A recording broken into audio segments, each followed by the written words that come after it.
Coming up, the current smash by the only artist to hit #1 on the disco chart more than once. She's done it 4 times. Casey's Coast to Coast, America,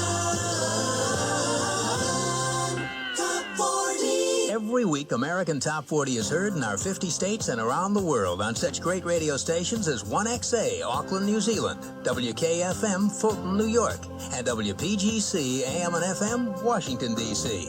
The song at number 11 in our countdown, moving up 5, 4th week on the chart, is by Exile, Kiss You All Over. Well, guys, how long's it been since you heard something like that, huh? Casey Kasem, American Top 40. Okay, well, we'll break from that in a second, and I'll come back and show you what today's video is going to be about. Well, hey guys, how's it going? Bob from Bobots Trains. Yep, you've seen all this before. Today's video is going to be a little bit different. I've already done a man cave video, but I made some modifications, and I thought I would show you around there. And then we'll talk about hoarding and some of the things that happen when you get into this hobby and a lot of hobbies. So, stick around, let's check it out. Okay. I guess the lighting is a little better over here on the layout now. I finally found LED shop lights that were affordable. I'm going to show you what I did here. I highly recommend you guys check into these. These are 4-foot shop lights. They come with two strips of LEDs. A pull switch or a pull chain and a 5-foot cord. Okay, $35 at Sam's Club, or you can get a 2-pack for $64, and you can order them online and have them delivered to your house. Each one of these strips is what, 4,200 lumens? I'm sure it's blowing out the camera right now. So in my case, here's what I did. I hate, I don't want to, I got to show you this, but I'm trying not to aim it right towards the light, but I guess I have no choice. I had a regular fixture here that had a bulb in it. Okay, now that is a massive bulb. That's a CFL. That's a 300-watt CFL there. Okay, and what I did was I replaced the fixture above it and put one in that has an outlet in it. So then I could come out of the outlet, and I mounted a power strip up here. And then that allows me to have enough outlets for the 4 lights. Okay, and when I flip the switch for the basement lights, they all come on at once.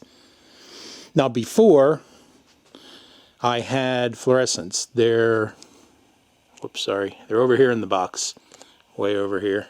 Okay, they were the same layout as this, 4 feet. But the fluorescent bulbs had the swirling in them, and they took more juice.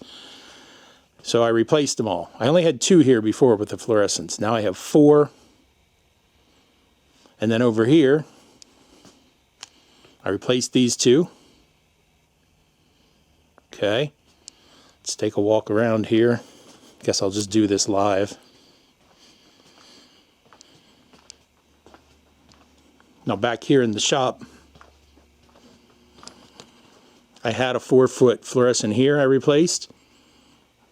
I replaced one here and these 2.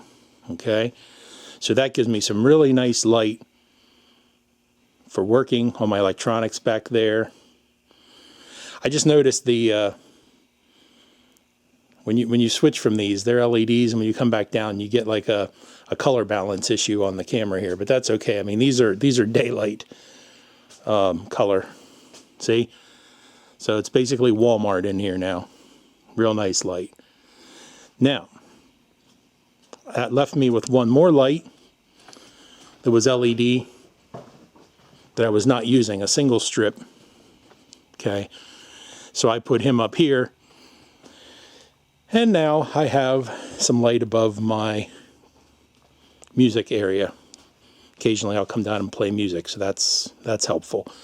And then over here, you know, I got natural light if it's during the day from the door and the window.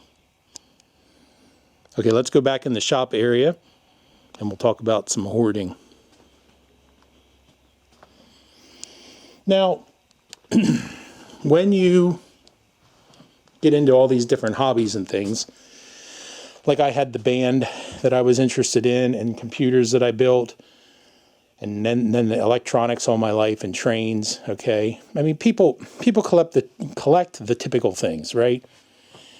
You guys who are mechanics, you know, you have all the tools, and you guys who are carpenters and things, you have all this stuff back here, you know, drills and tools and what have you. And you collect your fasteners and a variety of different tools and drills and a bunch of crap that doesn't fit anywhere else. So, you know, caulking, paint. But I'll tell you one thing, if I wasn't into trains, let's talk about some of this. Would I have 12 cans of spray paint of varying colors that look like landscape that I never actually used because I didn't go that route? No.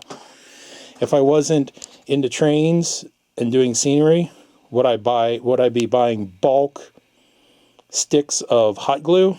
No. This is caulking in here now, but look, at one time there was so much stuff for fixing up and cleaning trains that I have a box that says train cleaner stuff. Okay, so that's what I want to talk about today. You know, you guys like Tommy Z and George the Shade Tree Fix-It Man, you know, you have stuff everywhere as well. You're into different hobbies as well as the, you know, trains and things. But, you know, mine was electronics and computers. I mean, I'm fascinated as I'm trying to clean stuff up here at how much stuff I really have. We'll go over there in a second. I'll do this wall first because it just fascinates me as I was cleaning it up.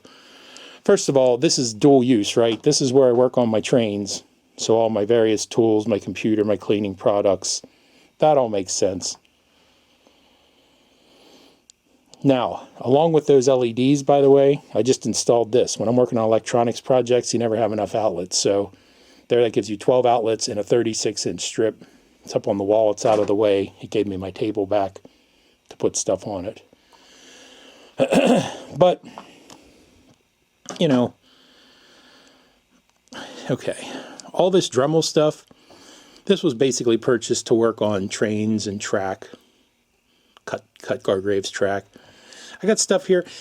The reason I say it's amazing is I find stuff as I'm cleaning up, and I don't know how to organize it, so I just, you know, I put labels on it. I mean, today, I was cleaning up this table back here, and I found I have electronic project enclosures.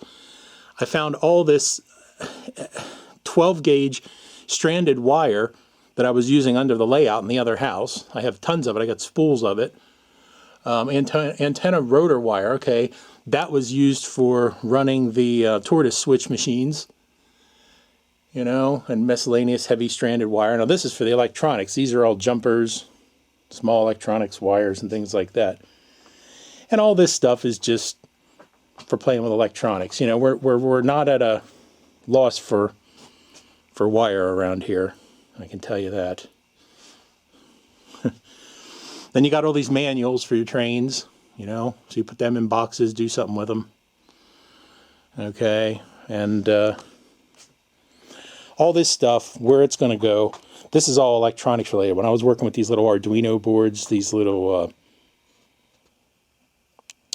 microcontrollers, and all the sensors related to them are in all these keypads and things.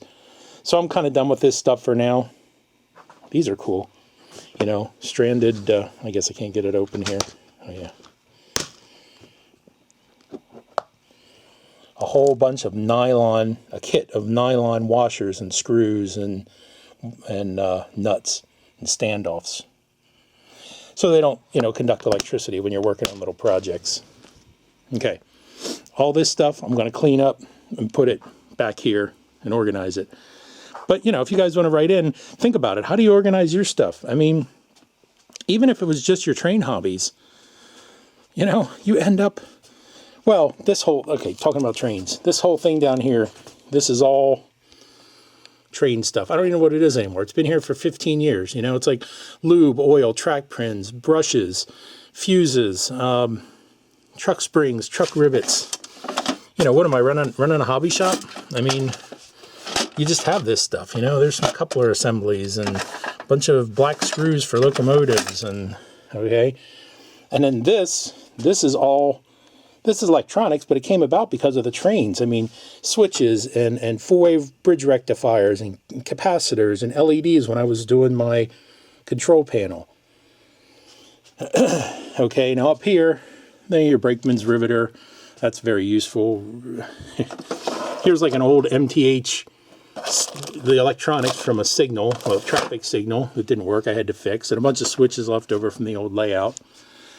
And then your obligatory, massive amounts of nuts and washers and electronics and shrink tubing and your household, butt connectors for when you're, wire nuts for around the house, butt connectors, and all this stuff is to do with hooking your wires together under the layout.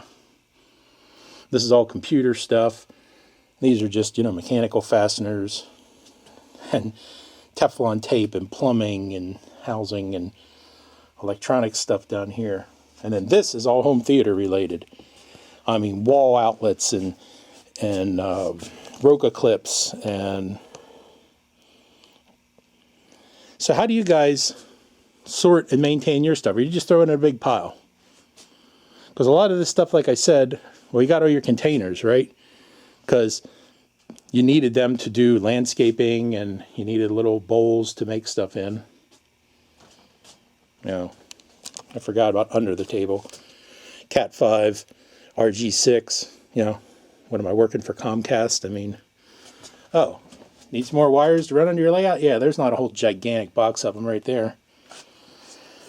So, I wouldn't necessarily, I laughed, I said about hoarding. I wouldn't say it's hoarding necessarily. It's all good stuff, and it costs a lot of money to collect, but at some point, you need something, you go out to the store, Home Depot or Radio Shack when they had them, and you buy it, and like a month later, you get home and you find you had one in the back, as I call it, because every time I went to Radio Shack, the guy would be like, let me see if I have one in the back. You always have one, but you can't find it. So, I don't know, it's not a rant. I'm just showing you guys around. I basically wanted to show you the lights and the electrical power strip and the upgrades I made to the man cave. And I started thinking about all this stuff. So hopefully it'll inspire you guys to talk about it. Let me know how you organize your stuff or what you feel about all the stuff you got. Hope this has been entertaining, maybe informative. And thanks for watching.